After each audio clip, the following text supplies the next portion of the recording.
সবার জীবনে এটা দরকার আছে কি না? আগামী দিনে সদ্ভাবনা দিবস পাইনি তোমরা বক্তব্য রাখবে কাগজ দিয়ে না বিনা কাগজে, ঠিক আছে? তারপরে আমি যে রাজীব গান্ধীর উপরে যে কুইজ কম্পিটিশন হয়েছিল 1944 খ্রিস্টাব্দে, আজকে যে মুম্বাই, সেই মুম্বাইতে জন্মগ্রহণ করেছিলেন 21শে মে। কবে জন্মগ্রহণ করেছেন? এদিকে দেখবে, শুনবে আমাকে। হ্যাঁ, তোমরা কোন কোন ক্লাসে পড়ো? পিছনে যারা 9 এবং 10, ঠিক আছে? এই সমস্ত কথাগুলো শুনবে, আগামী দিনে কাজে লাগবে। কারণ আমরা জানি, আমিও খুব একটা রাজনীতির দিকে দেখিনি, তোমরা থেকে দেখবে। তো 1944 খ্রিস্টাব্দে 21শে মে ভারতের মুম্বাই, মানে মুম্বাই আজকের দিনে যেটাকে মুম্বাই বলা হয়, সেখানে উনি জন্মগ্রহণ করেছিলেন প্রয়াত প্রধানমন্ত্রী ইন্দিরা গান্ধীর সুসন্তান, বড় ছেলে। ছিলেন জওয়াহরলাল নেহেরু, আমরা চাচা বলে জানি তো, নেহেরু। আচ্ছা, চালক হিসেবে কাজ শুরু করেছেন কর্মজীবন। ইতালিতে পড়াশোনা করেছেন, ক্যামব্রিজ স্কুলে পড়াশোনা করেছেন। শ্রী রাজীব গান্ধীর জন্মতিথি, এই জন্মতিথিকে ভারত সরকার সদ্ভাবনা দিবস উপলক্ষে স্বীকৃতি দিয়েছে এবং সেই সদ্ভাবনা দিবস আমরা উদযাপন করছি। এই উদযাপন অনুষ্ঠান উপলক্ষে এখানে উপস্থিত আমার প্রিয় ছাত্রছাত্রী সবাইকে আন্তরিক শুভেচ্ছা। এবং এখানে বসে আছেন আমার প্রগতি বিদ্যা নিকেতনের আমার অত্যন্ত প্রিয় সব শিক্ষক শিক্ষয়িত্রী এবং মঞ্চে উপবিষ্ট সিদ্ধেশ্বর প্রগতি সংঘের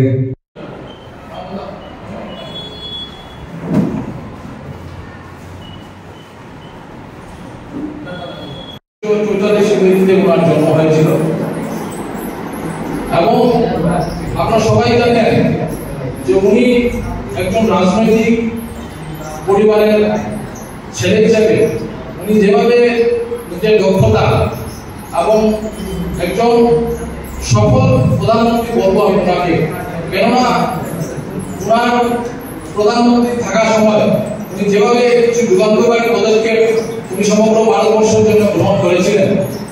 এবং আপনারা জানেন উনি একজন উচ্চশিক্ষিত ব্যক্তিত্ব, উনি একজন পাইলট ছিলেন এবং উনি আমেরিকার ক্যামব্রিজ স্কুল থেকে উনি পড়াশোনা করেছেন।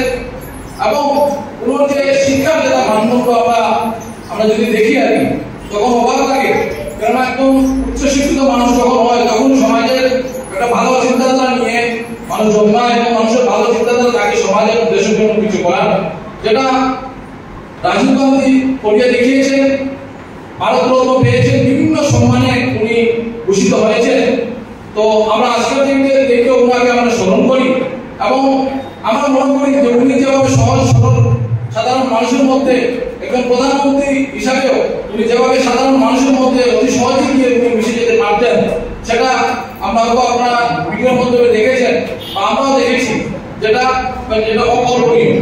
পুরস্কারটা তুলে দেবেন শ্রী নিজম সরকার মহাশয়। সবাই একটু জুড়ে হাত তালি দাও। Thank you. সেকেন্ড হয়েছে essay writing competition, Nisar Syeda Chowdhury, class 10। Nisar Syeda Chowdhury, আমি শ্রী প্রণব মালাকারকে অনুরোধ করব পুরস্কারটা তুলে দেওয়ার জন্য।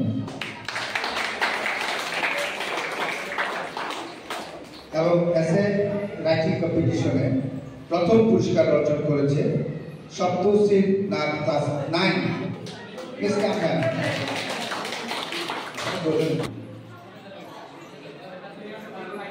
সবাই তুমি একটু হাত দাও। Thank you, thank you.